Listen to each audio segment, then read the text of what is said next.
Hey there, spooks and spooters.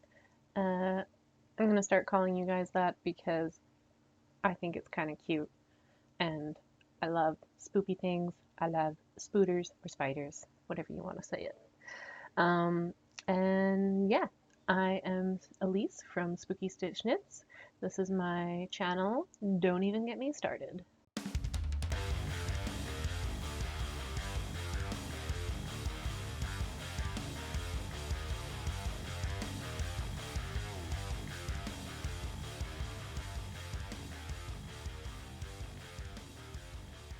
Yeah, so today I thought we'd just sit and we'd do some knitting.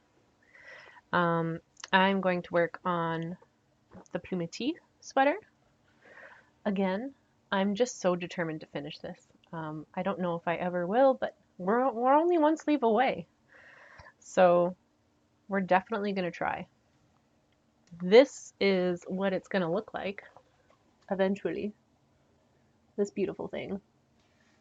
There's like another page to it too. It's got this little keyhole back piece, and yeah, it's super beautiful. So super excited to have it. Um, I've had a couple comments on this sweater that it looks a little bit like spiders. I definitely see it, and I'm not mad about that. In fact, I'm quite happy. Right, baby? Yeah. So this is my cat's favorite sweater right now. He loves to lay on it when I'm working.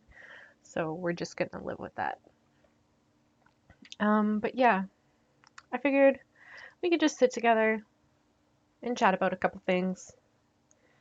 It's mostly one thing that I really want to talk about, which came up in my crafting group today. So every week I go to the local yarn shop and we have a little sit and knit or sit and craft because not everyone decides to knit. Some people do knitting, some people do crochet, some people do embroidery. I think it's great that there's so much variety. Um, but while we were chatting, the topic of hot takes came up because some people had some hot takes on crafting and the community in general. And I realized that maybe I do have a hot take. I thought I didn't. I was very much like, oh no, I don't. I don't subscribe to that kind of thing. And then I was like, you know what? No, I do have one single hot take that I'm very passionate about. And that hot take is, can we please stop doing hot takes? Like, I am so over it. I just think it's like really, well, first of all, crafting is a form of art. And anyone who does art knows that there's no one single right way to do art. Um, there are suggested ways, and like, maybe some ways that turn out more, in line with what you were looking for than others. But there are just so many options. And I think truly great art is made by people experimenting and trying different things and like, just, yeah, seeing what's out there as in terms of like how to go about something.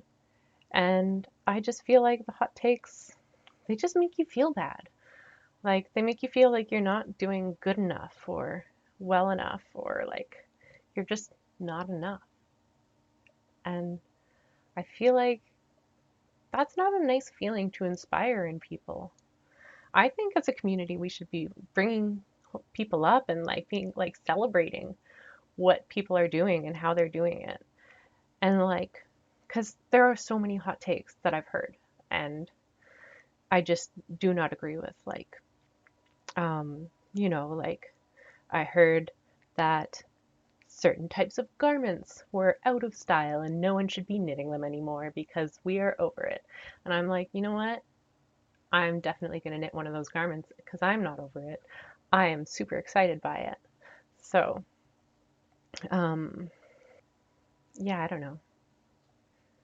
I just think we need to stop doing hot takes as a whole because I think it's really harmful to other people and like specific groups of people too. I think it's just not. right that we put somebody else down just because we have an opinion about something. So that's the only hot take I have. And I'm sorry if this offends you. I'm sorry if you like friggin' love hot takes. Um, I'm not really sorry. That's just the Canadian in me, just like defaulting to I'm sorry, I'm sorry. But yeah, I don't know. I just think like I don't know, like some people have a hot take that like, oh, you should be good enough at knitting that you don't have to look at your knitting. And I'm like, you know what? I'm never going to get there because I love to look at my knitting.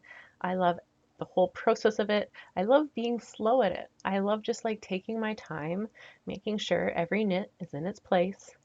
Doesn't mean I don't make mistakes, but I just think it's a form of therapy for me. Like I've got a lot of neurospicy things going on there and it just helps soothe the brain, smooths out the wrinkles, so to speak. So you don't want your wrinkles to be too smooth because I think that's sort of like what how brains function is on the wrinkles. But um, yeah, sometimes it's just a little too crinkly, and it's no fun. But yeah, so that's all I really wanted to talk about. I'm just a huge proponent of people experimenting with their art and doing it however they want and making whatever they want. Like, because there are so many ways to make something beautiful or something not beautiful.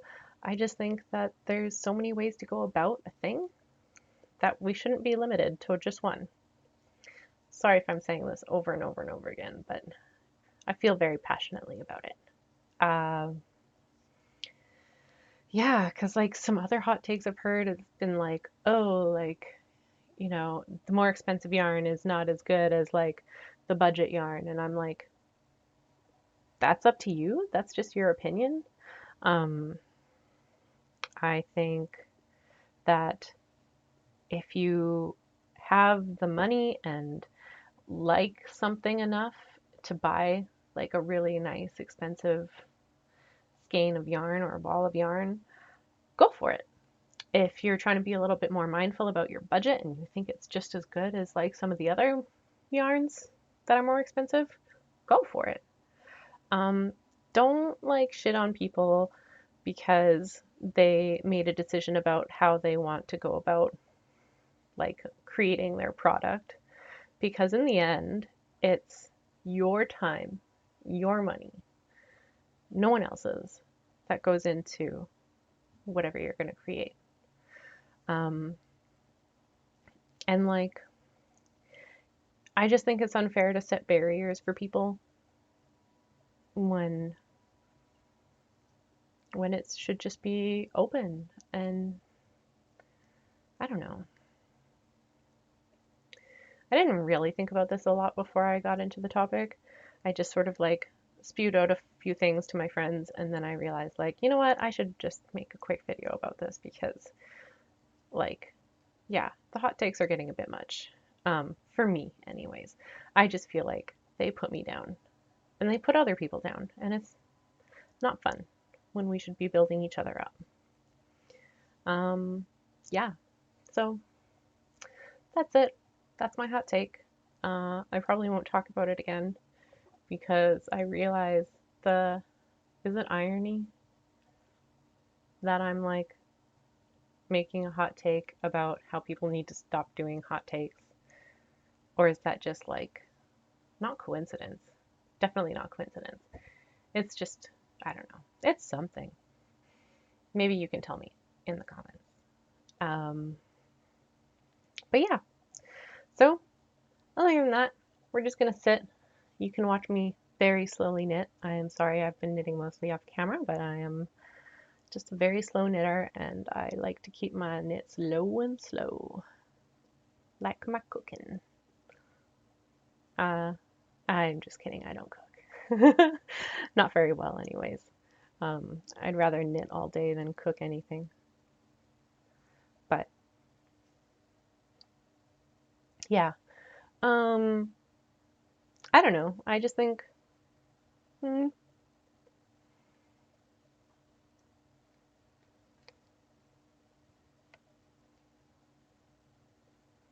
that was really all I wanted to talk about today. I know it's not like the most exciting thing in the world, and it's a little bit hypocritical. That was the word I was looking for.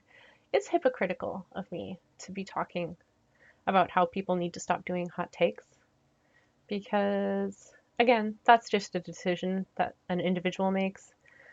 I just want to put it out there that if you're a crafter and you felt personally attacked by somebody's hot take, I'm with you. I think I think it just needs to stop because yeah, there's just so many ways to do a thing. And all great things are made by experimenting. Cuz like how do you think knitting and like crochet or any of this even came to be in the first place? Somebody was like, I'm going to wrap string around a couple of sticks and see what happens. Like they went ahead and they experimented and there was probably a lot of people going like that's dumb, you're never going to make anything with that. But then now look at what we can make. We can make like the most beautiful garments ever, and I think it's fantastic. So yeah, other than that, uh just gonna keep working on my little spider sweater. I've been calling it my spider sweater for a while now. um I know I did sort of briefly talk about the Plumetis in the previous episode, but this time I'm going to stop referring to it as the Plumetis and start referring to it as the spider sweater because yeah, it just like looks like a bunch of little spiders all nestled up in a very organized fashion. Um, I was actually working at an office once where I brought my knitting in with me to work, and my swatch for this project fell out on the floor. So they, the people that I worked with, ended up finding it sort of kicked under the couch a little bit, and they screamed thinking it was a bunch of spiders. And they were like, oh my God, when they picked it up and were like, it's just knitting. Okay. So they're like, you know what? I'm going to scare my other coworker with this. So then they like hid it under somebody's cup and scared that person. And then the next person hid it under like somebody's keyboard, and then the next person hid it under somebody's chair, and it just sort of like went around the office scaring people. And all morning I heard people just going like, "Oh my God, oh my God," and then I was like, "What's going on?" And then eventually it came to me, and somebody was like, I think this is yours," and I was like, "Oh yeah, it is. I was looking for that." And yeah, it was really funny because they're like, I don't know anyone in the office who knits except for Elise. They probably made this. So they came over to my desk and, you know, gave it back to me, which is very nice of them. Instead of just continuing to scare people. But yeah, I never knew knitting could be so scary. So, mm, yeah. I mean, I like lots of spooky kind of things, like spiders. I've got a black cat, so there's that. I don't know, some people find that spooky, but um, crows and ravens. I really miss Vancouver for that reason, is all the crows and the ravens. The ravens would sometimes, you know, be around, but it was mostly crows, and they were hilarious. Are hilarious. Um, they just they're so funny. They like love to mess with people. They're super social. Um, you know, a little bit skittish, but once you befriend like one of them, a lot more will start like coming to you. Like, I don't know, at one point I had like there was a fast food store right near where I lived. So I would go for a little walk and then pick up some french fries and then walk home. And every time I did that, I had like a trail of crows following me down the street that one a couple of people actually started calling me Crow Lady because like I don't know, I just had a bunch of crows following me around everywhere because I would like drop a fry every once in a while. One for me, one for them. one for me, one for them. So yeah, um, yeah, in Toronto, Ontario, there aren't that many crows. From what I hear is a lot of them ended up dying from the avian flu. Um, so all the ones in the city got really sick, passed away. The crows left the city in order to save themselves, and the only crows that exist are sort of like in the outskirts of the GTA. Um, but every once in a while, I do get to see a little crow in the neighborhood. I'm not sure if it's the same one or if it's just like different ones rotating in, but it it just brings me back home, and I just I don't know. I'm kind of crazy about them. I just want to like, start like blasting crow mating calls from my window so that they might come on my balcony or something. Um, if I had a balcony, but at least they'd come by my window. Um, yeah, I've also seen one raven and a total of 5 crows since I moved here, like almost a year ago. And makes me a little sad sometimes. Makes me like really homesick, but we're learning to love them. They got raccoons here like nobody's business. So those seem to be like the city mascot, whereas crows in Vancouver are the city mascot. And raccoons are just like Toronto's like hero. They get into shit. They're really cute. They're also really funny. Ooh, also hot news. Not a hot take. Hot news. The flowers are blooming. Finally. There's buds on the trees. Some of the trees are like fully in bloom. I've seen like one tree that was fully in bloom, but the rest of them, they're coming along. So I'm excited because it means spring is here. Spring is here. Yeah. Um, yes.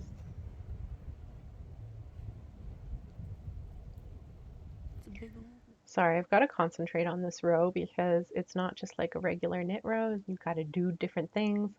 There's like lots of purl 3-togethers and some other like knit multiple times in the same stitch. It's it's an event. Um, and if I mess up, then the whole thing looks like garbage. And I haven't put a lifeline in yet, so I might need to do that soon so I don't lose my place. Already I've needed one, and I still haven't put one in yet um, because a moth got into my yarn and it just like tore it up. So I was like knitting along, and then all of a sudden it just ended, and I was like, what?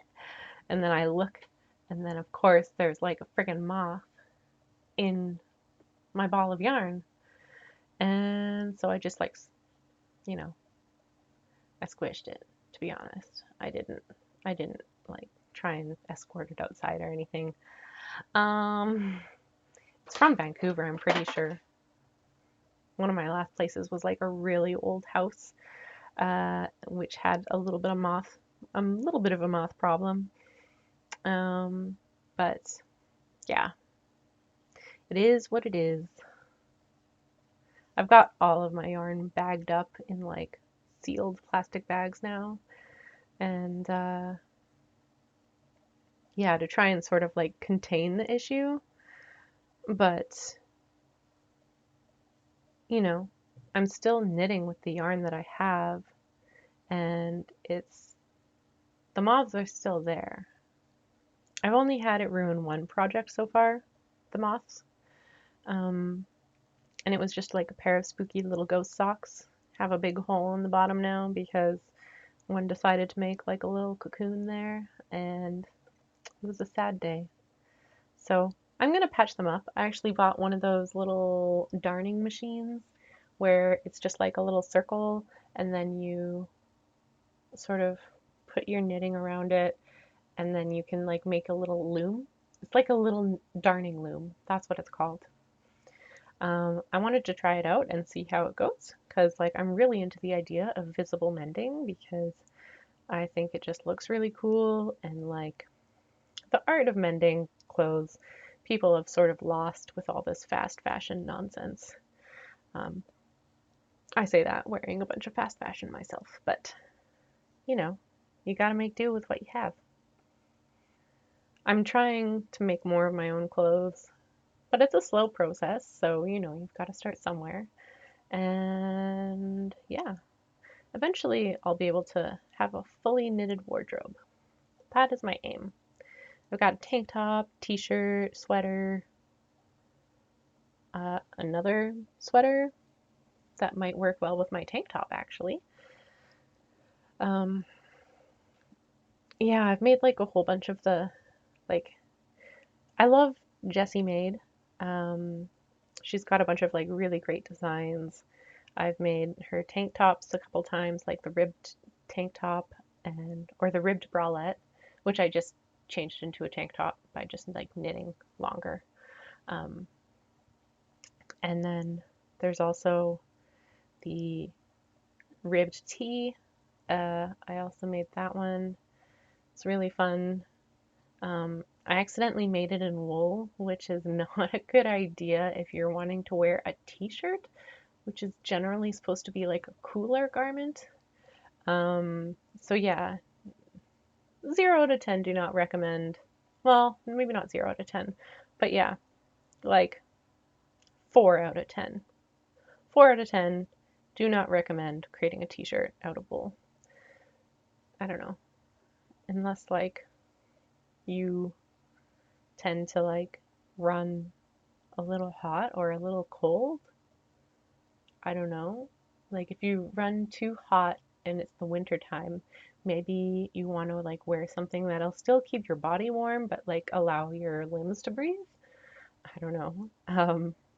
Or maybe if you're like too cold in the summertime, this would be a really good option for you because you could like just wear a t-shirt, still look like you're in summer, but yeah, just because yeah, it's not a cold garment and it's not a warm garment.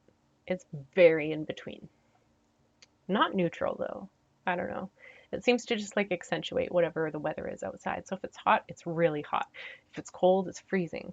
So yeah. I'm gonna try knitting it again in like a cotton.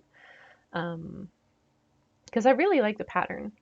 I hate doing ribbing, but like the pattern looks so good afterwards that I'm like, yeah, I want this in my wardrobe. Yeah, so I guess another thing I wanted to do was just like give a little thanks to my friend Andrew, who helped me come up with a great name for this podcast because, like, podcast channel, YouTube, vlog, whatever.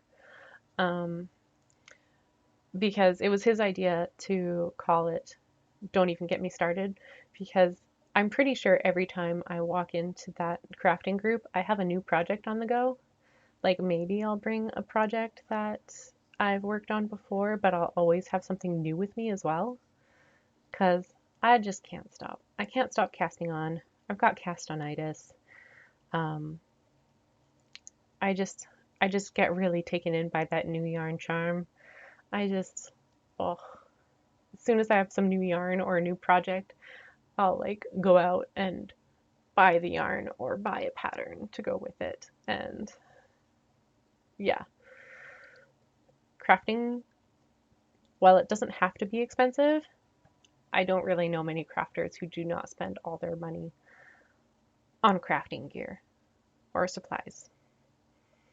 So, and I have a few crafts that I work through. Like, um, I've shown you some of my like knitted accessories, but I've realized I forgot to show you my, what do you call them? Stitch markers. Um, yeah, I've got like little stitch markers. This one is like a little skull. Yeah, I have a lot of fun putting them together. Sometimes I even use them. And yeah, they're great. Super handy to have around. I have like a bajillion of those, uh, like light bulb, safety pins. That's what they're called. And they work really well as stitch markers.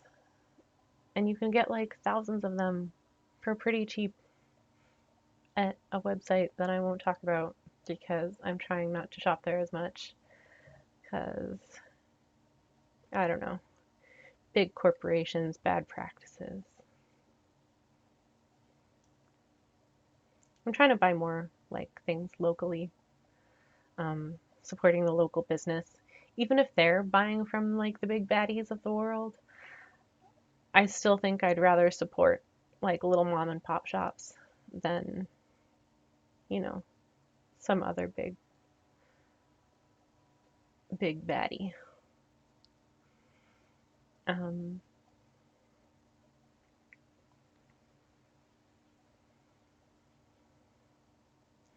yeah. So anyways, I feel like I've been doing this for a while.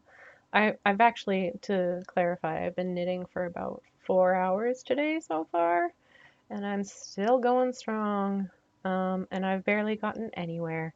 Like I've just been working on the same sleeve, and I'm like not even this far. It's like this is where it ends, and this is where, yeah. So it's not much, but we're getting there, and we're gonna get there eventually in due time. So yeah, just wanted to say thanks for listening to my little rant earlier. Um, Thank you for visiting my channel, and if you have any suggestions about what you want to see from me, that would be cool. I do have some ideas though. I have some ideas. But I'd like to know what you guys are wanting to get out of this. Why do you watch this channel? Why are you why are you here? Because yeah, I just I mostly just want to create stuff for me, but if you have anything that you want to know about or see, just let me know. Drop me a line. Um, I'm gonna awkwardly leave this podcast, vlog, video thing. Um, and I will see you guys later. Okay? Yeah. Bye.